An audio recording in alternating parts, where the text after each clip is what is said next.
Quand on parle de log en Mythic+, beaucoup de gens se concentrent sur les parses, mais en soi c'est un chiffre qui donne très peu d'informations et qui peut prêter à confusion. En tant que tank, faire des dégâts c'est important, mais survivre ça l'est encore plus. Or, il n'y a pas vraiment de parses qui permettent d'estimer la survie, donc quand on fait de la review de log pour un BDK, faut se pencher sur d'autres informations. Quand on fait une review de log sur un DK 100, on va chercher à identifier les points sur lesquels on peut s'améliorer et qui vont nous faire gagner en efficacité dans une clé. Pour ça, on va se concentrer sur 4 points principaux. Les premiers, c'est la gestion des frappes de mort, l'utilisation des CD, la gestion des bone shields et la rotation. Pour s'aider à ça, on va se servir de 3 outils, Warcraft Log, WoW Analyzer et un outil développé par Biceps Pumps et Kirasis qui nous permettent d'analyser notre fréquence de frappe de mort. Les liens seront tous dans la description. Commençons par la gestion des frappes de mort, ou Death Strike. La base pour une frappe de mort, c'est qu'on veut l'utiliser dans 2 situations, lorsque notre vie est basse ou lorsque notre puissance runique est haute. Cette méthode nous permet d'éviter l'overcap, tout en gardant un stock de puissance runique assez conséquent pour prévenir les dégâts futurs. On cherche donc à éviter une chose, ce sont les frappes de mort que l'on utilise lorsque notre puissance runique est basse et que notre vie est haute. Car si on fait cela, on gâche en fait juste de la puissance runique, puisqu'on n'avait pas besoin de se soigner et on n'allait pas overcap la puissance runique. Donc on n'a pas de raison de cast Death Strike à ce moment-là. Pour analyser cela plus facilement, on va se servir de l'outil d'analyse des frappes de mort. Il est très simple d'utilisation, c'est un script dans lequel il suffit de copier-coller le lien d'un log et il va collecter les informations sur toutes les frappes de mort que vous avez fait dans cette clé. On va voir un axe horizontal qui représente votre puissance runique et un axe vertical qui représente votre vie. Vous voulez avoir un maximum de vos frappes de mort en dehors de la zone grise. Cette zone grise est placée à un niveau de vie haute et à un niveau de puissance runique bas. Vous savez donc que si vos frappes de mort sont dans cette zone, c'est qu'ils n'ont pas été efficaces. Si vous avez beaucoup de frappes de mort ici, ça veut donc dire que vous gâchez de la puissance runique en la dépensant inutilement. Pour cette data, vous pouvez voir que j'ai beaucoup amélioré puisque j'ai un grand nombre de frappes de mort entre 70 et 90 de puissance runique alors que je suis à 100% de points de vie. Pire encore, il reste des frappes de mort alors que je suis autour de 35-40 de puissance runique, mais que je suis full vie. Peut-être que ces frappes de mort arrivent sur des boss sur lesquels on sait qu'il n'y a pas beaucoup de risques et que je peux donc dépenser plus de puissance runique pour gratter en dégâts, mais c'est quelque chose de très dangereux à faire dans les packs et il vaut mieux éviter, surtout dans les grosses clés, puisque si on dépense toute notre puissance runique comme ça, on se met au final dans une situation dangereuse si on venait à prendre de dégâts, puisque on n'a plus de puissance runique et que ça va prendre du temps de la remonter, plusieurs GCD. Donc on a beaucoup à améliorer de ce côté. Frappe de mort sert à nous garder en vie, mais sert aussi à dépenser notre puissance runique afin de ne pas l'overcap. Pour rappel, un overcap, c'est de générer de la puissance runique alors que notre barre est déjà pleine. Cela fait qu'on gâche alors de la puissance runique et donc on gâche des ressources. Pour voir l'overcap, il suffit d'aller sur WoW Analyzer. Vous n'avez qu'à entrer le lien de votre log et regarder dans Statistiques, le carré Runic Power Wasted. Ici, on voit que j'ai gâché 2% de la puissance runique que j'ai générée durant la clé. Un score qui est assez bas et avec lequel je suis plutôt satisfait. Avec cette donnée, on cherche généralement à être en dessous ou autour des 5%. Dans cette section, je vais donc me faire une note sur le fait de devoir améliorer ma gestion des frappes de mort en réduisant les frappes de mort que je fais lorsque ma puissance runique est basse et que ma vie est haute. Il faut que j'attende que ma vie baisse plus avant de grid des frappes de mort. Dans un second temps, on va regarder l'utilisation des CD défensifs. La première question à se poser, c'est est-ce que l'on se sert bien de ces CD def? L'utilisation d'un CD est assez situationnelle, et il est assez peu réaliste de s'attendre à 100% d'utilisation. Certains CD, comme l'AMS, la carapace anti-magie, sont situationnels. On cherche à les garder pour des événements spécifiques. Par exemple, dans Fosse de Sauron, on va chercher à l'utiliser sur les Frostbane Slash des Imjar Graveblade. Mais pour des CD importants, comme le sang vampirique ou Icebound Fortitude, on va chercher un minimum de 50% de l'usage, car être trop conservateur de ces sorts serait du gâchis d'un point de vue d'utilisation de CD. Ensuite, on cherche à voir si on utilise bien tous nos CD. Les choses ont été rendues plus simples avec la sortie de Midnight, puisque l'on n'a maintenant que 3 gros CD. C'est notre arme runique dansante, notre sang vampirique et notre IBF. Enfin, on veut chercher à éviter un stacking excessif de nos CD défensifs, puisque cela réduit en final le temps d'efficacité de ceux-ci. Si on claque 2 CD qui durent 10 secondes en même temps, alors on aura couvert 10 secondes de temps dans le pool avec un CD. Alors que si on met ces 2 CD bout à bout, l'un après l'autre,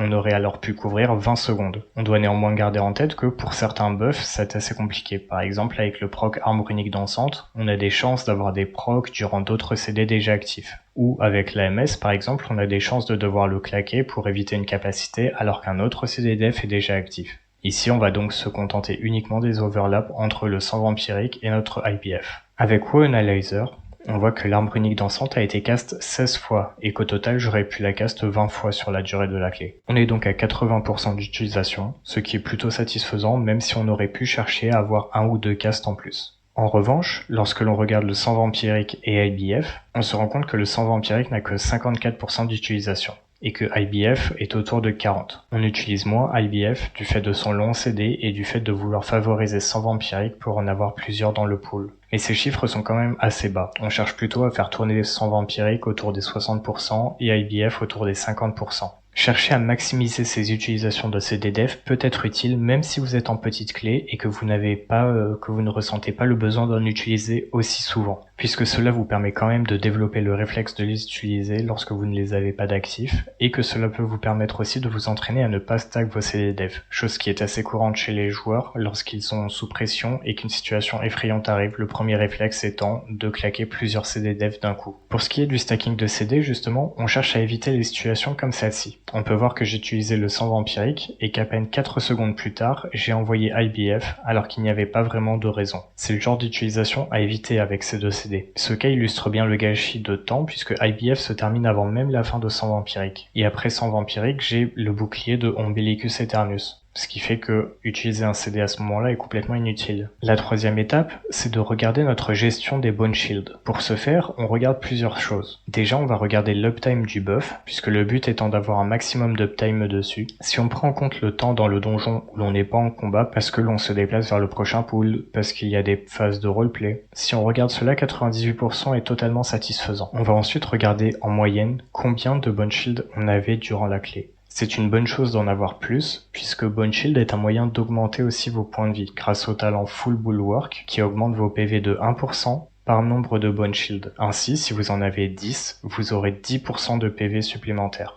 On voit qu'on a en moyenne 9,5% de PV supplémentaires grâce à ce talent, ce qui est plutôt satisfaisant, surtout en regardant le temps passé à chaque nombre de Bone Shield, puisqu'on se rend compte alors que près de 65% du temps est passé au-dessus de 10 charges de Bone Shield. On peut ensuite regarder le nombre de frappes de mort mis sans le talent ossuaire, puisque pour rappel, le talent ossuaire réduit le coût de nos frappes de mort de 5 de puissance runique tant que l'on est au-dessus de 5 Bone Shield. Il est donc important d'éviter les frappes de mort sans que ce talent soit actif. On voit que l'on a eu 19 casts sur 363, ce qui équivaut à environ 5% de nos frappes de mort sans que ce talent soit actif. Ce qui est relativement bas et donc plutôt satisfaisant même s'il est possible de faire encore mieux.